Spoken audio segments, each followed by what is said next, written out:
Evangelho segundo nos escreveu Mateus, capítulo 20, versículos de números 17 a 19. Está todo mundo bem? Amém. Se Jesus voltar hoje, você fica alegre? Amém. E se Jesus voltar hoje, você sobe alegre? Amém. Fique não. Mateus capítulo 20, versículo 17. Estando Jesus, vou ler ali no telão, tá? E subindo Jesus a Jerusalém, chamou à parte os seus 12 discípulos e no caminho disse-lhes: eis que vamos para Jerusalém. Ó que coisa! E o Filho do Homem será entregue. Eu sei que eu vou morrer. É para isso que eu estou subindo.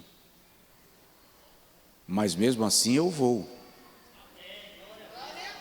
O Filho do Homem será entregue aos príncipes dos sacerdotes e aos escribas, e condená-lo-ão à morte. E o entregarão aos gentios para que dele escarneçam, e o açoitem, e o crucifiquem, e ao terceiro dia ressuscitará.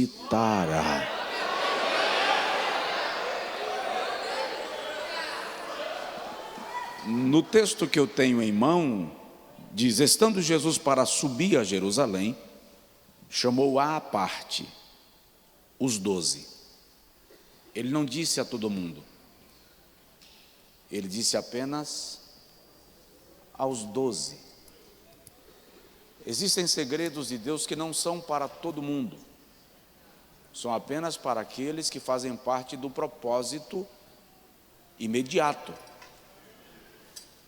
E disse-lhes: eis que subimos a Jerusalém, e o Filho do Homem será entregue aos principais sacerdotes e aos escribas, e eles o condenarão à morte, e o entregarão aos gentios para que dele escarneçam, o açoitem e crucifiquem, e ao terceiro dia ressuscitarei.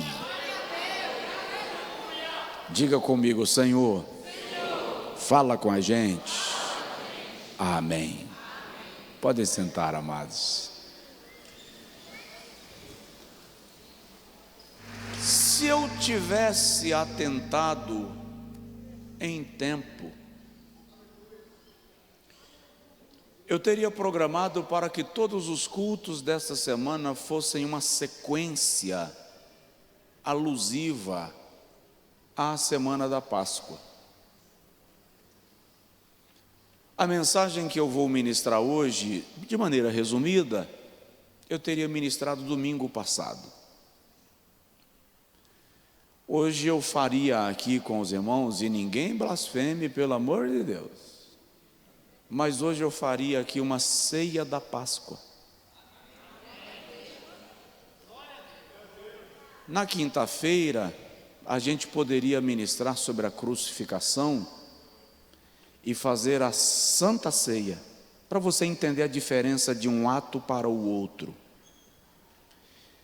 E no domingo a gente faria o culto da ressurreição. Mas a minha mente não deu estalo em tempo.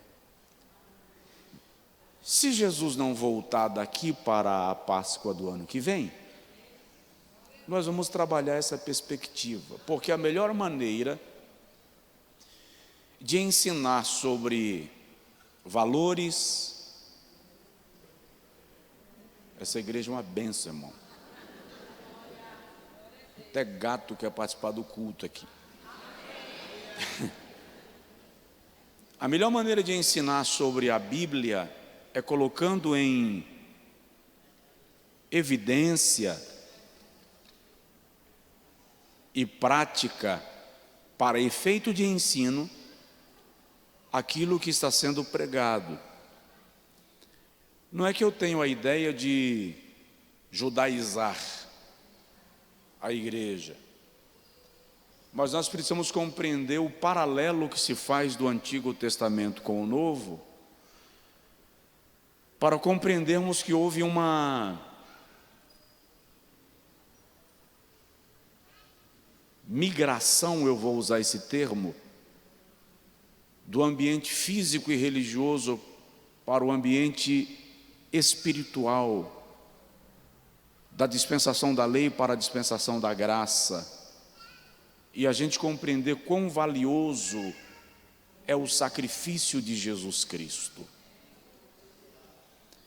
Mas hoje eu quero falar um pouco sobre 7 dias caminhando com Jesus.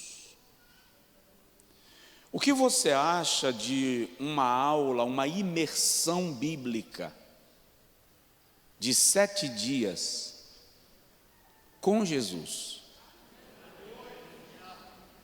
7 dias e 7 noites caminhando com Ele.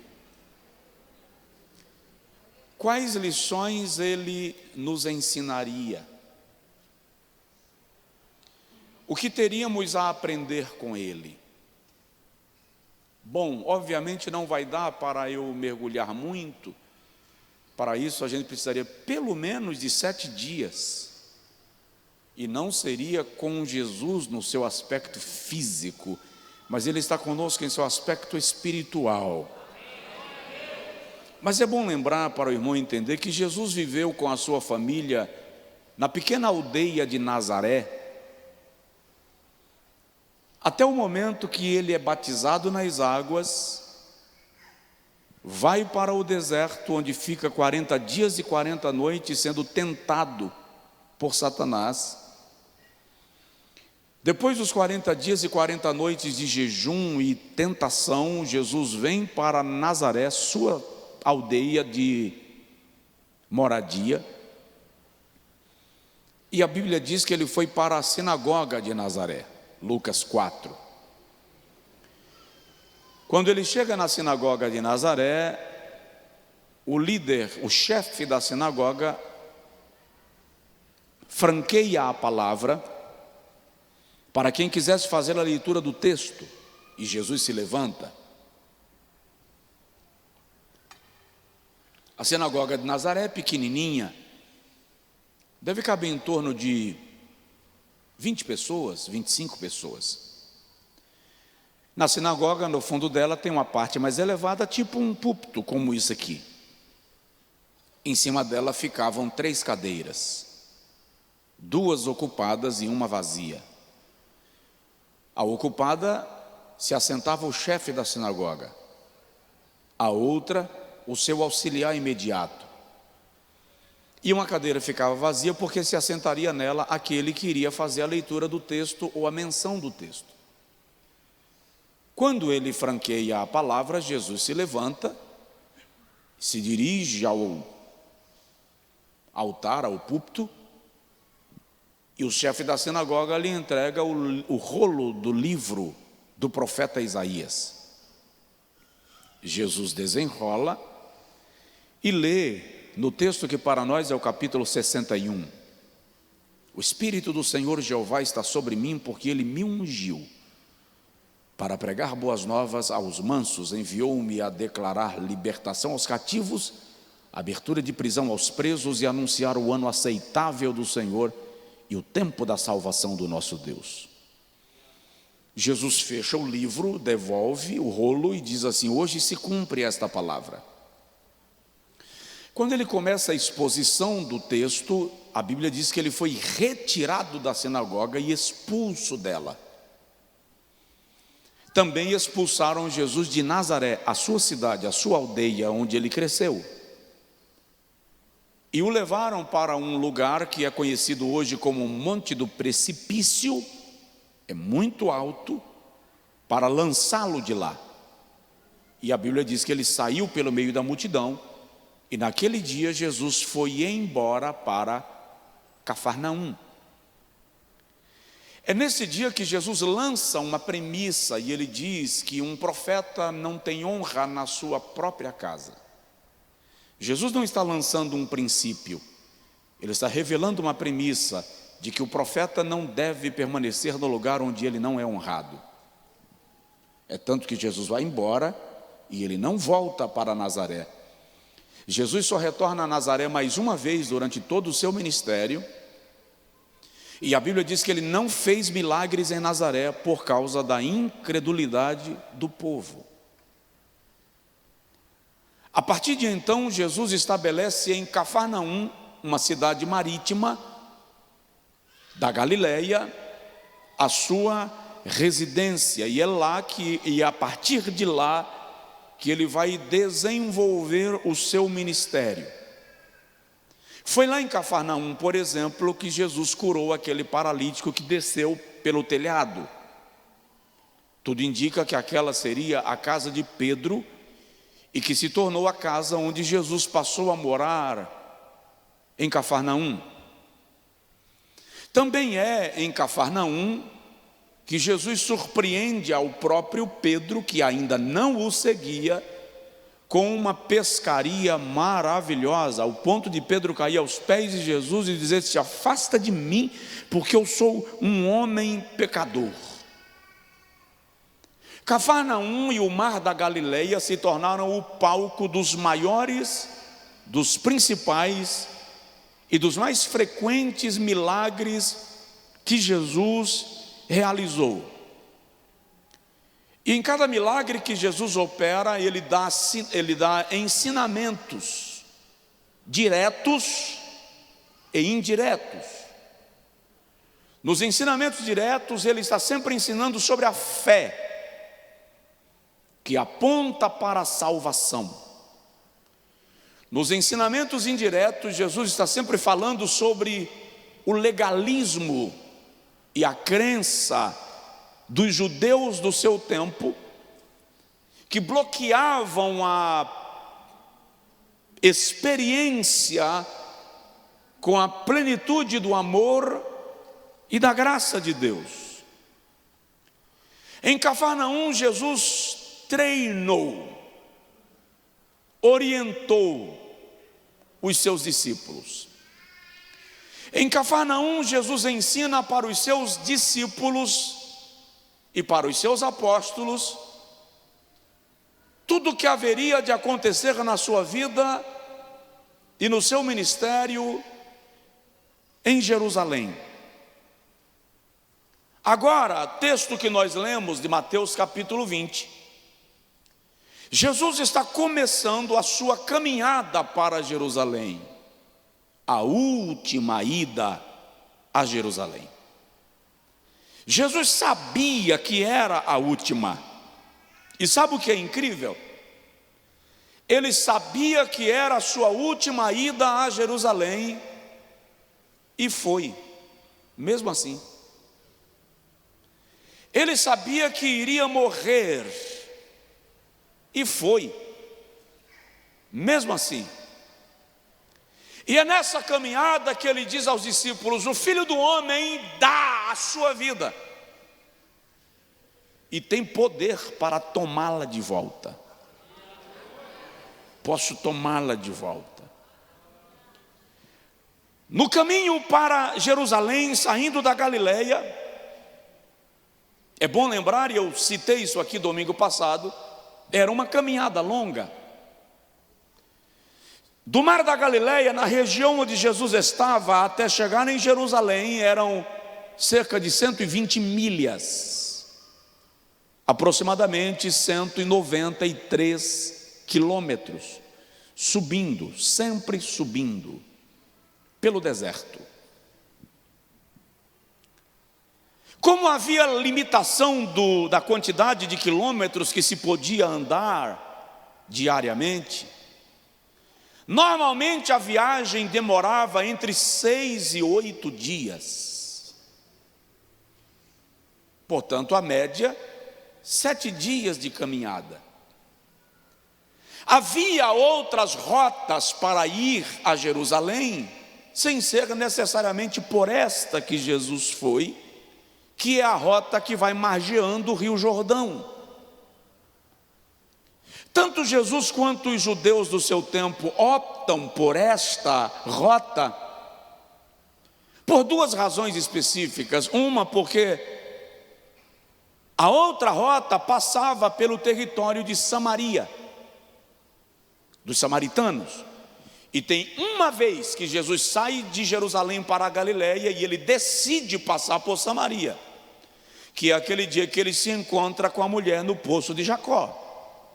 Mas os samaritanos e os judeus eram inimigos religiosos e ideológicos, portanto os judeus evitavam passar pelo território dos samaritanos. Essa é uma das razões pelas quais se ia por uma rota mais distante, mais longe, mais longínqua.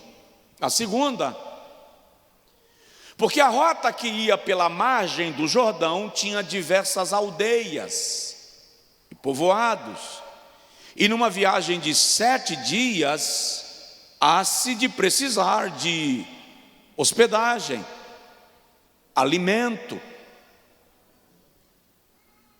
e outros recursos da própria viagem. Então, normalmente se ia por esta rota para se ter esses recursos e esses suportes, lugar onde comprar comida, lugar onde hospedar-se. Diga-se de passagem, no território dos samaritanos, Jesus já havia tentado reservar um hotel uma vez e não lhe deram a chance de fazer a reserva, só porque ele era judeu.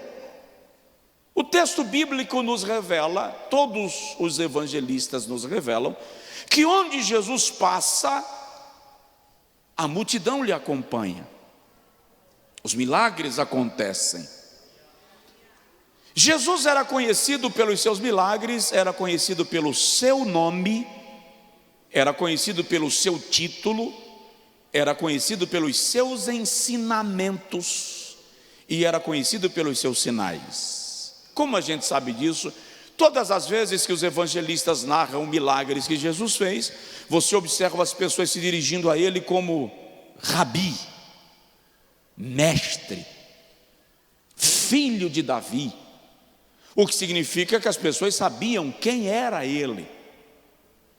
O título de Rabi era dado para aqueles que dominavam o conhecimento, não apenas do Antigo Testamento, dos livros proféticos e históricos, sobretudo a Torá, os 5 livros da lei. E é bom lembrar que a Torá era a composição dos 613 mandamentos da lei mosaica, e um rabi precisava ter a habilidade para citar os 613 mandamentos em ordem crescente, em ordem decrescente, em ordem aleatória, com a capacidade de parar para explicar, aplicar e sancionar a disciplina no caso da quebra de um princípio. Note que até o Sinédrio, a Suprema Corte, onde estavam as cabeças pensantes de Israel, reconheciam a Jesus como mestre. No dia que Nicodemos foi conversar com Jesus, em João capítulo de número 3, Nicodemos diz: nós sabemos. Nós quem? O Sinédrio. Nós sabemos que tu és mestre. Agora a afirmação de Nicodemos merece uma noite. Nós sabemos que tu és mestre, ou seja, o Sinédrio sabe que você é rabi, não passou na escola dos rabinos, não foi aprovado pelos mestres de Israel, mas todo mundo tem que reconhecer que você é mestre, mas não é um mestre comum. Tua origem é divina, vindo de Deus. Tu és mestre vindo de Deus, porque ninguém faz os sinais que tu fazes se Deus não estiver nele. Nele. Aqui Nicodemos está usando a expressão que Paulo usa lá na frente em Colossenses 2,9, pleroma. Ninguém faz os sinais que tu fazes se a totalidade de Deus não estiver depositada nele. Nicodemos está dizendo: você é divino, você é o próprio Deus manifestado entre nós, porque o que você faz não é normal. Então Israel reconhece a Jesus como mestre, a multidão sabe que Jesus é mestre. Mas vamos voltar para a viagem. E a viagem a gente não vai conseguir concluir hoje, a não ser que vocês queiram ficar aqui comigo até 10 da noite. Vai embora, né? Ah, vamos lá. Eu gosto quando eu vou pregar em umas igrejas por aí, que eu pergunto assim para o pastor: quanto tempo eu tenho? O pastor diz: termina quando terminar. Menina, aí eu nado. Tem uma igreja em Salvador, pequenininha, falei dele hoje, coqueluche, arrumadinha, bonequinha, linda demais. Deve caber umas 80, 100 pessoas. Cada vez que eu vou lá, o pastor diz assim: acaba quando acabar. A última vez que eu fui lá, eu preguei 2h30. Uma hora dessa eu vou ensaiar isso aqui, que é para eu ver quem fica. Vamos ver quem fica, tá? Vamos lá. Subindo para Jerusalém. A viagem de Jesus para Jerusalém pode ser dividida em 3 partes, para melhor compreensão do seu contexto, do ponto de vista pedagógico. Na primeira parte da viagem, nós encontramos Jesus convidando quem quer ir com ele. É agora, Jesus não começou a viajar ainda, ele está programando a viagem. Aí ele diz assim: se alguém quiser vir comigo, quer saber de uma coisa? Nega-te a ti mesmo, porque eu não posso garantir que você volta. Preste atenção, quem decide seguir a Cristo não volta. Diz para o seu vizinho: quem decide seguir a Cristo não volta. Essa é a primeira parte. Nós vamos falar disso nesse instante. Ele está dizendo: se vocês quiserem vir, estou indo para Jerusalém. Quem vai? É isso aí. Segundo momento desta viagem é quando Jesus revela para eles que aqueles que aceitarem o convite de irem com ele a Jerusalém verão o momento da sua glorificação. Mas tem que entender que para ver o momento da sua glória, terão que ver o momento da sua dor. Então Jesus está ensinando que ninguém vê a glória sem passar pelo Calvário. Ninguém vê a glorificação sem passar pelo padecimento. Então, se vocês quiserem vir comigo, Jerusalém é o lugar que eu serei glorificado, que eu serei elevado, mas também é o lugar onde eu sofrerei a minha morte, porque para que eu seja glorificado, eu preciso cumprir o propósito para o qual eu vim. Então a pergunta é: está decidido mesmo a seguir a Cristo? Dá um toque de leve assim no vizinho, de leve, não provoca com força. Assim, está decidido mesmo? Terceiro momento dessa viagem é quando Jesus chega nas cercanias de Jerusalém. Eu preguei sobre isso domingo, em Betfagé, de frente para Betânia, e aí tem aquela entrada triunfal e extraordinária, que depois eu vou falar com mais detalhes para vocês entenderem o impacto daquela, desculpa o termo que eu vou usar, coloque entre aspas para não virar heresia, o impacto daquela bagunça que Jesus fez em Jerusalém quando ele chegou. Porque Jesus colocou Jerusalém de perna para cima. Quando ele fez aquilo, ele sabia que ele estava pedindo para morrer, ele estava provocando. Os escribas e os fariseus não deixariam aquilo passar barato. Mas vamos lá, vamos subir para Jerusalém. Vamos subindo para Jerusalém, Jesus diz. E a primeira lição que ele partilha com a gente, para quem quiser ir para Jerusalém, Lucas dá muito detalhe disso. Primeira lição que Jesus partilha é: se alguém quiser vir após mim. Não magoa, por favor, mas eu vou pedir de novo que você olhe para a pessoa do seu lado e diz para ele assim: é se quiser, tá? Eu acho essa declaração de Jesus extremamente desconfortável para quem ouve. Talvez esta seja a declaração mais desaforada de Jesus. É uma forma de dizer: ninguém tem que vir. É se quiser. Não é forçado. Você não tem obrigação.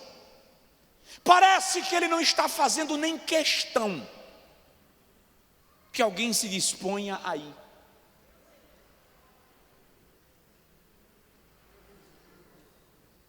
De vez em quando alguém chega para ele: senhor, deixa eu ir, deixa eu te seguir, rapaz, tem certeza? Até a raposa tem covil, os pássaros têm ninho, até a galinha tem o puleiro, as aves, mas eu não tenho onde reclinar a minha cabeça. Vai vir mesmo? A expressão de Jesus, se quiser, o verbo querer aqui é um verbo tão forte à luz do texto grego, que é como se Jesus dissesse: se você tiver certeza, se você estiver resolvido,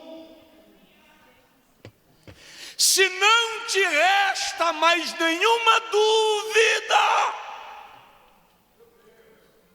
se não existe a possibilidade de você voltar do meio do caminho, venha. Mas se estiver em dúvida, não é para você. Eu cheguei na Flórida uma certa feita, Jones pequeno invocou que queria ir na maior montanha russa do mundo. E lá vou eu junto. Pai, né, irmão? Até chegar no ponto que você senta na cadeirinha, tem, eu não lembro se eram 11 ou 13 portas de saída, para quem desistir. E estavam com a gente uns 4 ou 5 amigos. Lá na quinta porta, o primeiro disse assim: pastor, vou não. Caiu fora, e eu fiquei. Pai, né? Pai é macho. Lá na 7ª, 8ª porta, 2 falaram assim: pastor, vou não, pastor. Lá vou eu, Jones e mais um.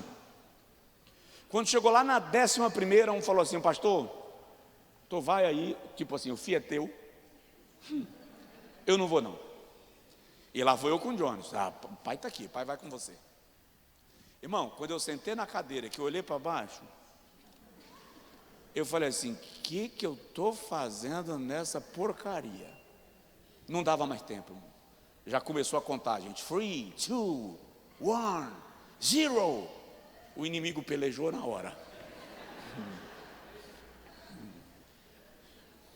Jesus está dizendo: se você estiver no risco de sair pela porta de tangente, o convite não é para você. O convite é para quem está decidido a ir até o fim.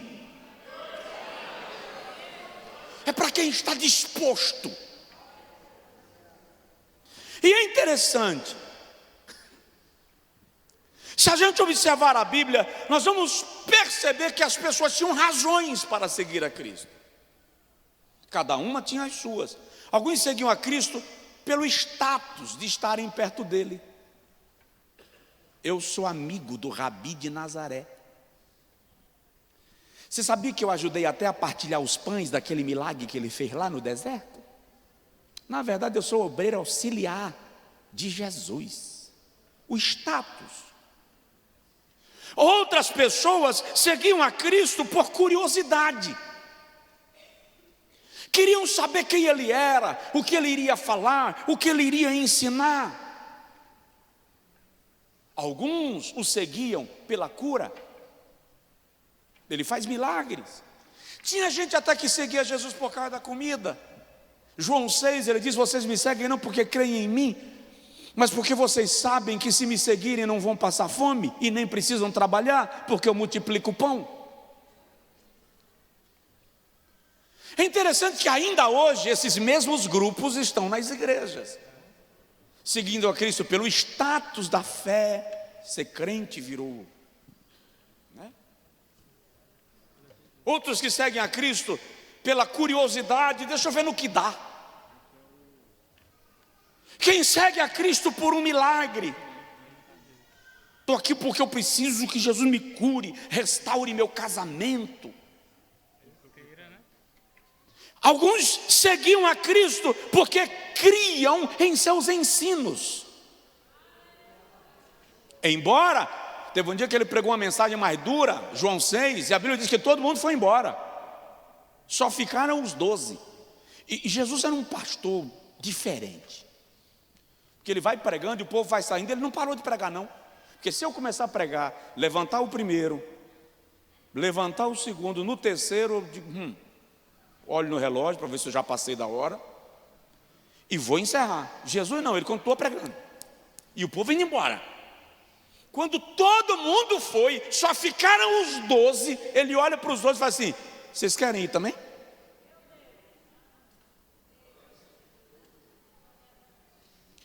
Ele está claramente dizendo: não precisa me seguir por força, só venha se você creu no meu evangelho e está decidido a caminhar comigo até o fim.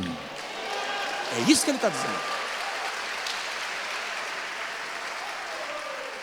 Então há quem seguia Jesus pelos ensinos, e há quem seguia Jesus apenas para observá-lo e flagrá-lo numa falha, para entregá-lo aos seus inimigos. Mas ele continua dizendo: se alguém quiser vir após mim, tem um preço. Que preço, pastor? Jesus não já pagou o preço todo na cruz? Olha bem para mim. Jesus não pagou o preço todo na cruz.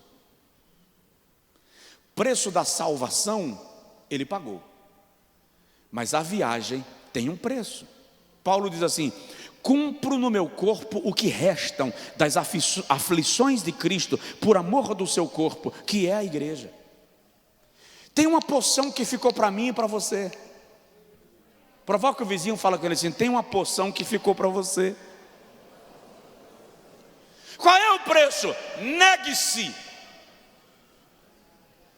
Negue-se. Abra mão de você mesmo. Abra mão da sua vontade. Abra mão do seu querer. Abra mão de ter o controle da vida. Abra mão de ser o centro. Aceite se submeter ao meu comando. Negue-se a si mesmo. Tem mais um preço: tome cada dia. Tome cada dia a sua cruz.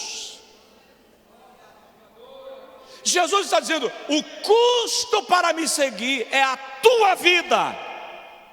Todo dia, sempre, para sempre. Quem quer seguir a Jesus e não dá a vida para Ele, não está seguindo, está fazendo cena. É entregar a vida todo dia e para sempre. E olha para cá que eu preciso lhe beliscar. E às vezes você não estará feliz fazendo aquilo que Jesus está te mandando fazer. E a minha felicidade, pastor? A sua felicidade está na glória. Aqui é tudo temporário. Você se alegra e se entristece, as coisas vão bem, de repente estão mal, você está são, depois está doente, o casamento está uma delícia, de repente arrepia. A mulher é uma anja, vamos acabar com o português aqui, é uma anja, de repente ela tem TPM e pensa que você é camarão na areia quente. O marido é um príncipe do cavalo branco, de repente o príncipe some e o cavalo fica.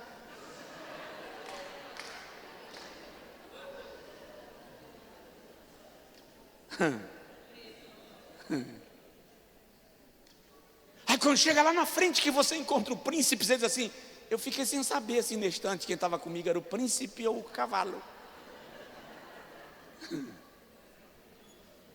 Então tem momento que você não está feliz, mas o que te motiva, o que te aprisiona, o que te cativa, aprisiona no sentido delicioso de depender de Deus. O que te motiva é o fato de que você está seguindo a Cristo. e seguir a Cristo é o seu maior projeto de vida.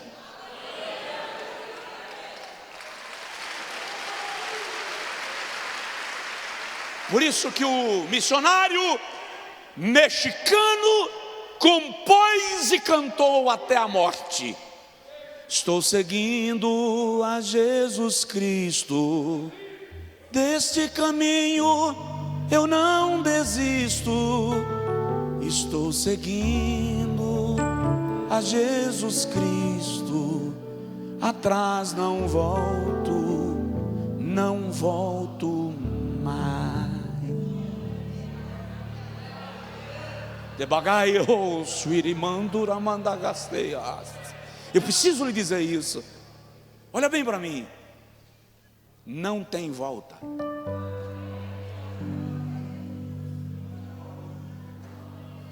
Não tem volta. Seguir a Cristo não é uma aventura da qual você desiste. É um pacto do qual você deixa de ter comando, porque quando você segue após, ele diz: quem quiser vir após significa fazer o que eu faço, repetir os meus feitos, ir por onde eu vou. Quem segue após não decide o destino, não decide o ritmo na viagem, não decide onde para, nem quando volta a caminhar. Quem segue após não tem o comando da viagem, quem segue após é comandado. Você é comandado.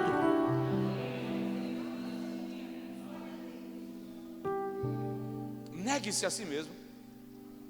Tome cada dia a sua cruz. Sabe o que é interessante? É que em Israel era comum de vez em quando alguém passar com a cruz, tá?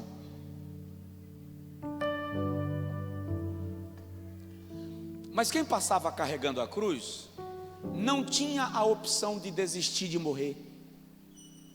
Se está carregando a cruz, é porque já foi condenado, vai ser executado, já está morto, só falta consumar. Assim não entendeu? Quem está carregando a cruz aqui, levanta a mão. Não dá para largar a cruz, não dá para desistir. A sentença já foi dada, você tem que levar a cruz. Já morreu, já está executado. Não dá mais para voltar atrás. O seu lugar é no Calvário. Você vai morrer para o mundo, para viver para Cristo. O mundo não é mais o teu atrativo, não é mais o teu cenário, não é mais o teu paraíso. A nossa esperança está na glória que há de vir, no lugar de onde nós aguardamos o nosso Senhor e Salvador, Cristo Jesus.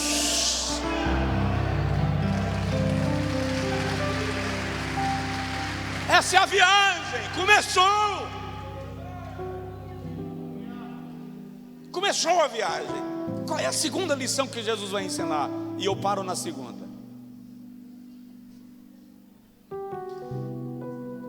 A segunda lição que Jesus vai ensinar nesta viagem é sobre posição no reino de Deus.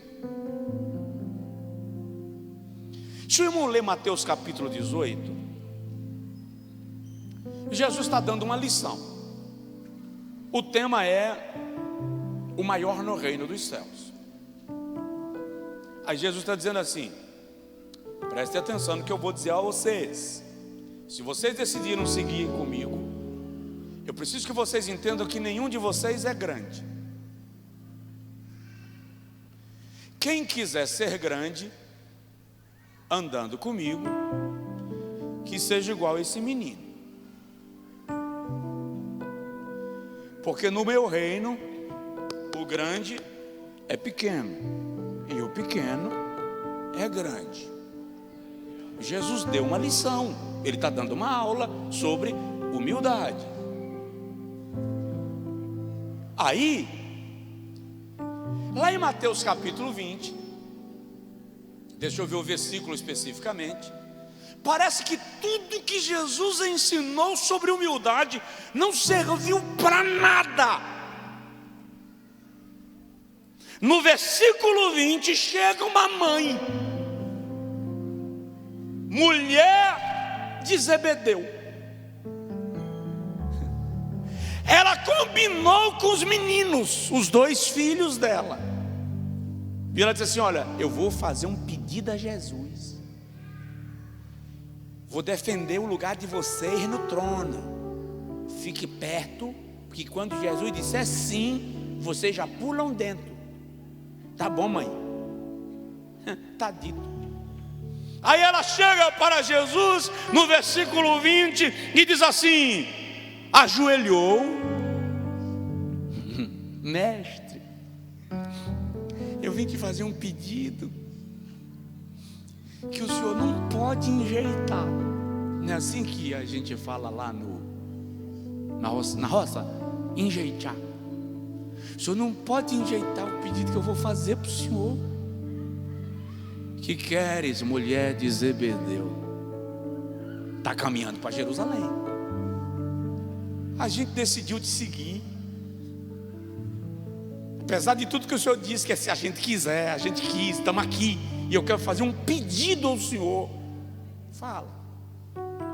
Eu quero que no teu reino, quando o senhor estiver sentado sobre o trono, os meus 2 meninos, meus príncipes, eu quero que eles se sentem contigo no teu trono, um do lado direito, o outro do lado esquerdo. O resto dos crentes que se virem como der.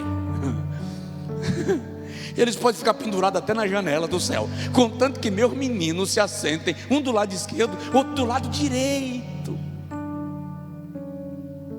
O senhor me atende? Jesus disse assim: eu posso fazer isso. Se eles beberem do cálice que eu haverei de beber. Os meninos estavam perto, chegaram: a gente bebe, mestre, a gente topa? Jesus disse: muito bem. Do cálice que eu haverei de beber, vocês também beberão. Quanto a sentar-se comigo no meu trono, compete àquele a quem o meu Pai quiser conceder. Jesus está ensinando que há posições no reino de Deus que não é por tempo de serviço, não é por titularidade ministerial. Não adianta ter costa larga. Tem posições do reino de Deus que é para quem o Pai quiser dar.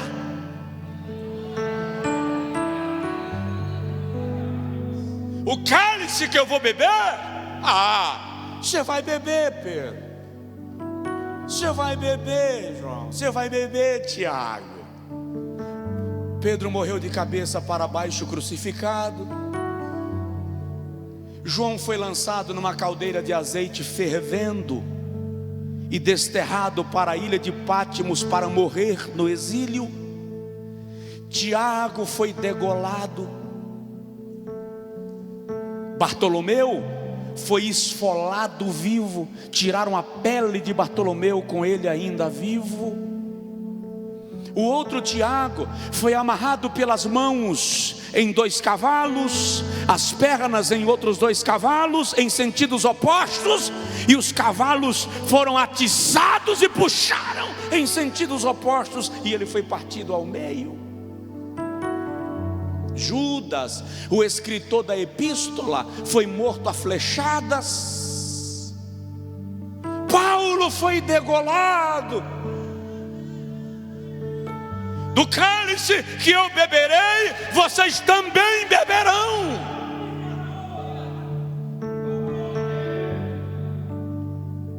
O que Jesus está dizendo é: quem me segue, toma do cálice que eu tomo.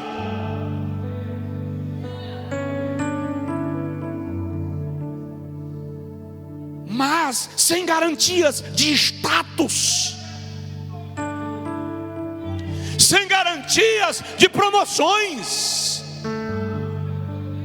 vocês tomarão o cálice que eu tomei, não em troca de posição, mas porque me seguiram. Quanto a sentar-se no trono, o meu Pai decidirá aquilo que está no seu propósito. Aqui Jesus está ensinando a segunda lição da viagem. Parem de brigar por posições. Se vocês me seguem, no meu reino o que conta não é a posição que você ocupa, mas o fato de me seguir.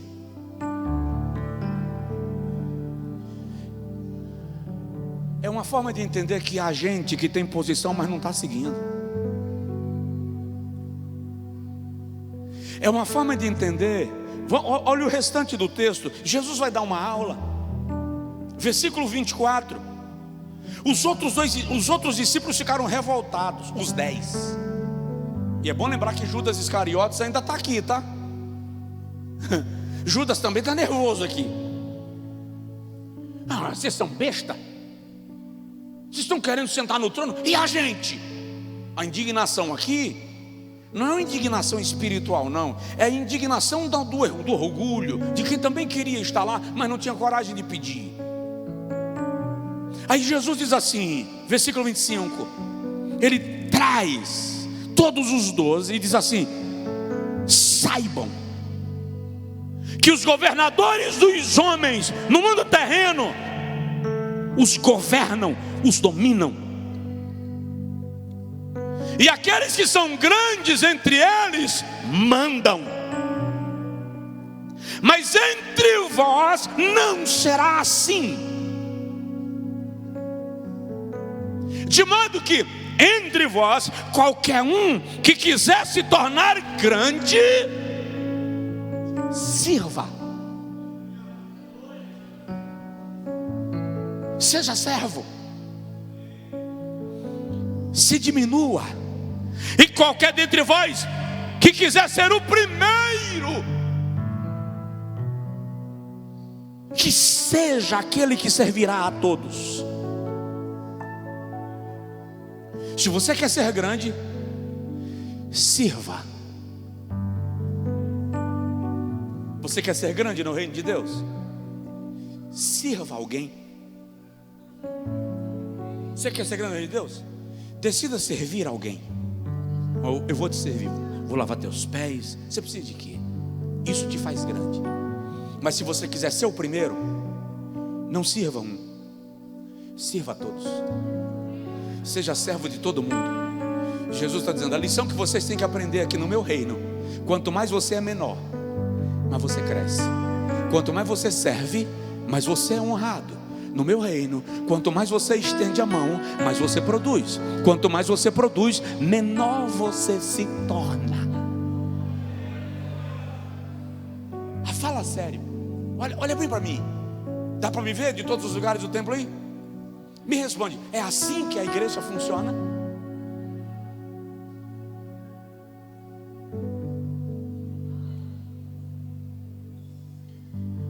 Nós não queremos servir uns aos outros.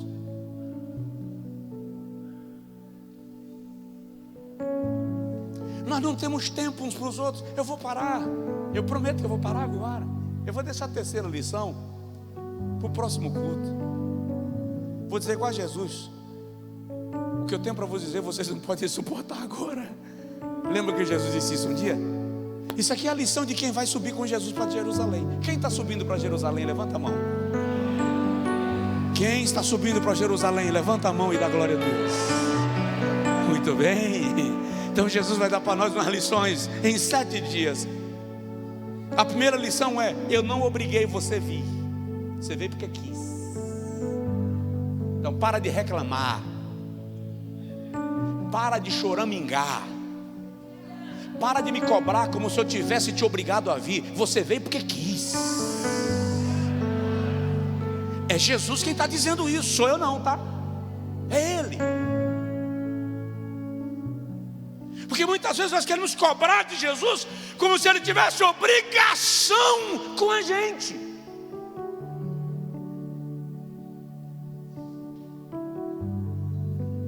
E Ele está dizendo: se quiser.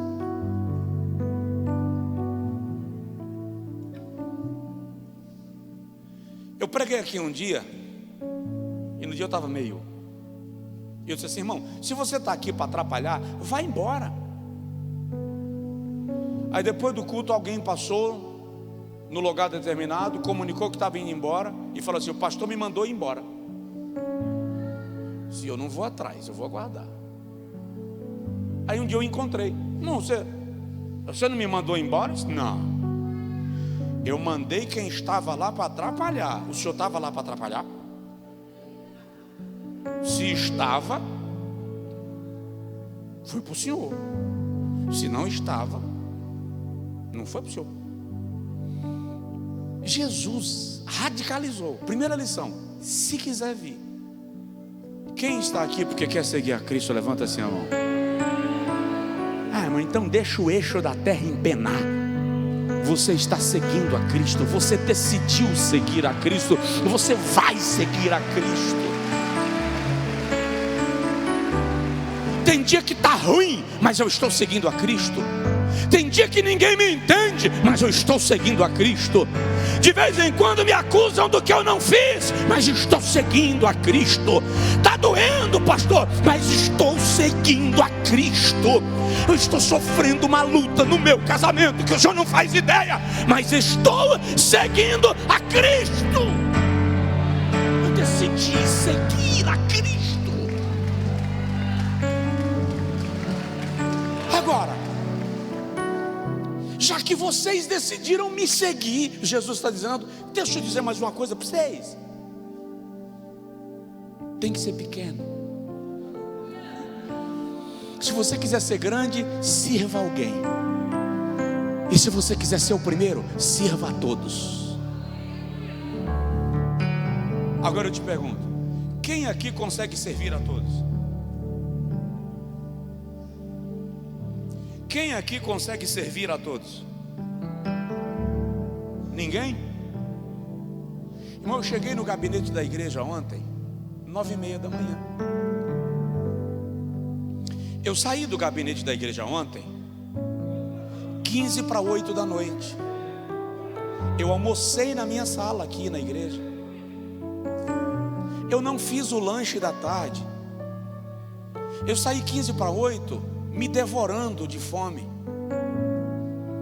E quando eu cheguei em casa e tomei um banho e um café, 9 horas eu tive uma reunião com os pastores das nossas igrejas, e a reunião foi até 10h30.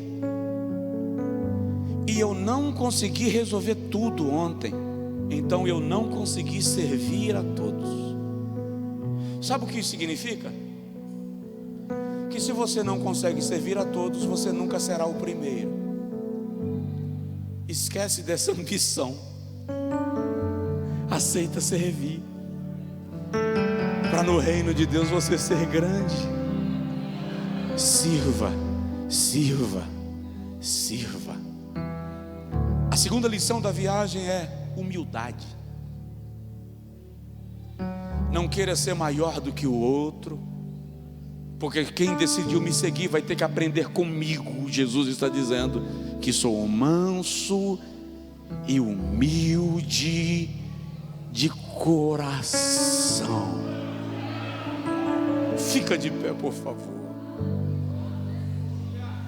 Vocês acham que eu devo continuar pregando isso aqui semana que vem? Então tá. Aleluia. Agora sabe uma coisa? Deixa eu falar isso. Você já percebeu que nós somos muito orgulhosos?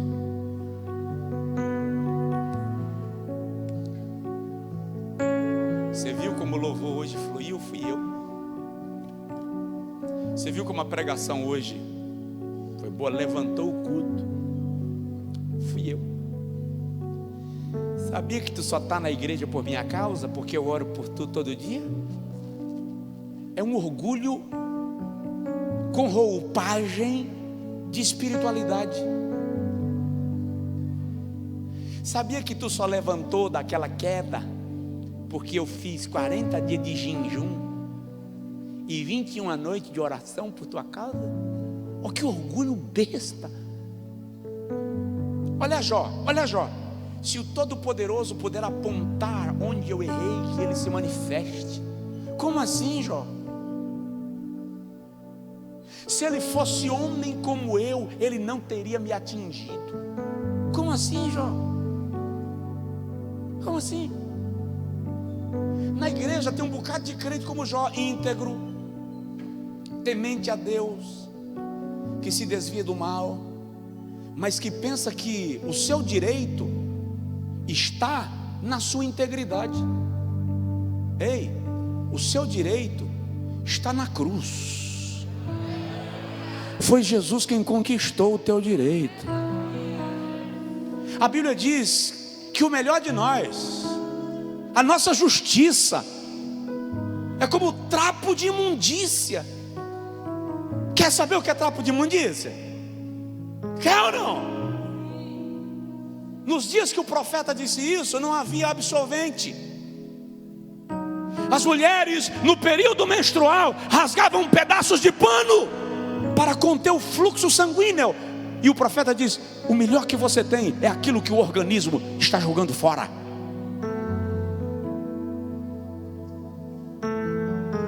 Mas nós somos orgulhosos. A gente olha para o outro assim: eu mereço mais porque eu tenho mais tempo de crente, eu oro mais. Como é que Deus não me usou e usou ele? Tu só vai para o céu por minha causa, porque eu dou a minha vida orando por você. Ai, Jesus, quem deu a vida foi Cristo Santo. Ei, até o tanto que você ora por mim é resultado do sacrifício de Jesus na cruz do Calvário, que te provoca a orar por mim. Vamos parar, vamos pedir ao Senhor para nos despojar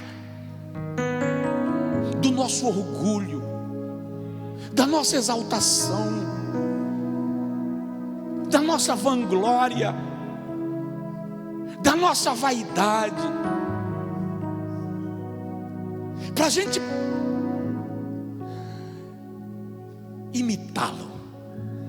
Eu ia dizer ser como ele, mas imitá-lo em seus passos. Que faria Jesus? Eu tenho feito essa pergunta sempre.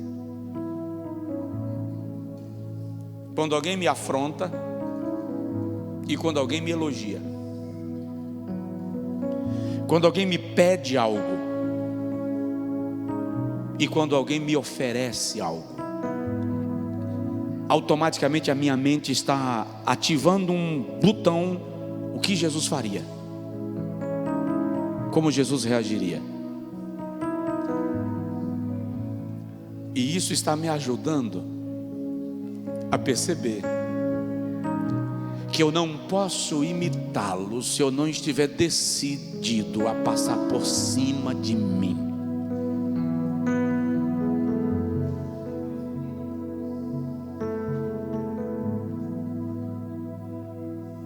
E esse é o desafio de Deus para nós na viagem para Jerusalém.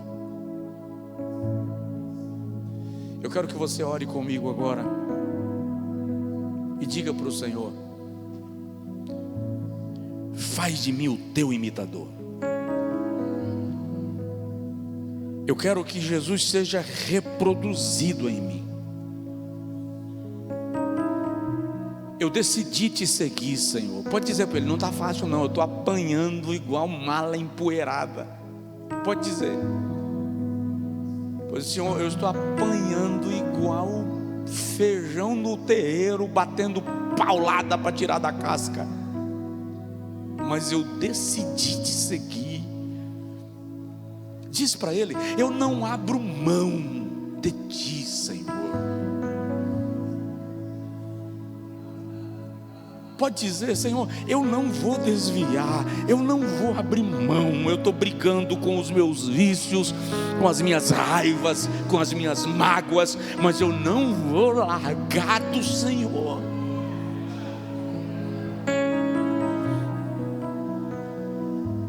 Agora diz para ele: mas eu só consigo se o Senhor resgatar em mim o menino, a criança, que chora, mas não se afasta, que toma a palmada e corre para o colo de quem deu a palmada, porque a criança sabe que o pai, a mãe que corrigiu também é refúgio. Senhor, converte a gente, salva-nos e seremos salvos. Por tua bondade, Senhor, tira de nós a arrogância, o orgulho, a vanglória. Faz a gente crente, faz a gente parecido com Jesus, que o mundo olhe para nós e de algum modo o mundo consiga ver traços de Jesus em nossa vida, Senhor. Trabalha em nós, que nesta viagem para Jerusalém nós aprendamos as lições que nos tornarão crentes, cristãos de fato, em nome do Senhor. Se não for pedir muito, ore pela pessoa do seu lado, clama ao Senhor por ele e por ela. Se você não conhece, não estiver contigo, não precisa tocar nela, mas diz assim: Senhor, ajuda meu irmão, ajuda minha irmã a ser parecido contigo. Ajuda minha irmã, meu irmão. Pode dizer: Senhor, ajuda meu marido, ajuda minha mulher, ajuda o meu filho, ajuda minha filha. Abagabastou balabasturi anduru manduraganei das tealagas.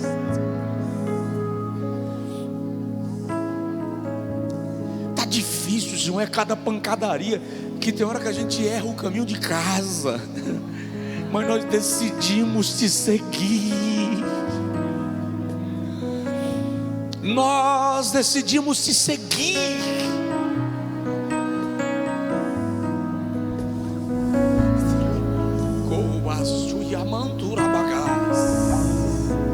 Dê um brado de glória, de aplausos, de gritos, de louvações ao Senhor.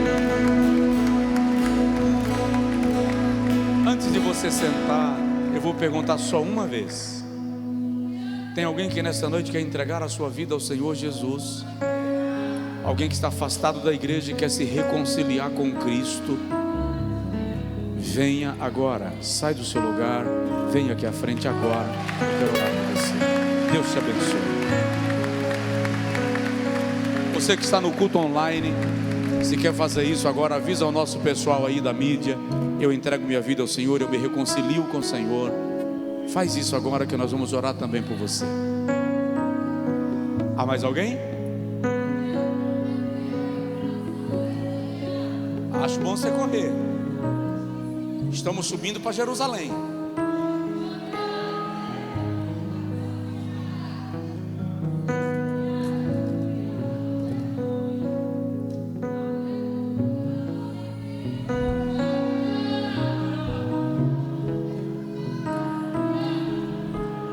Tem mais alguém?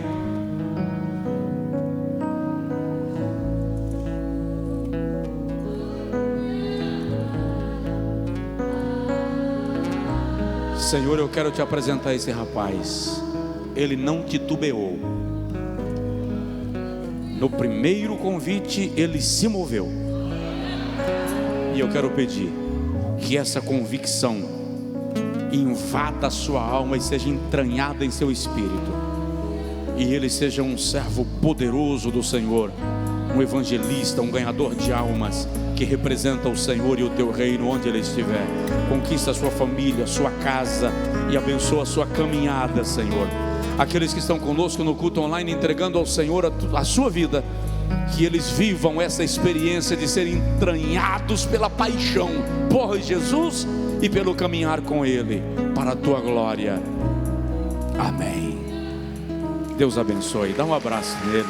A igreja aplaude ao Senhor.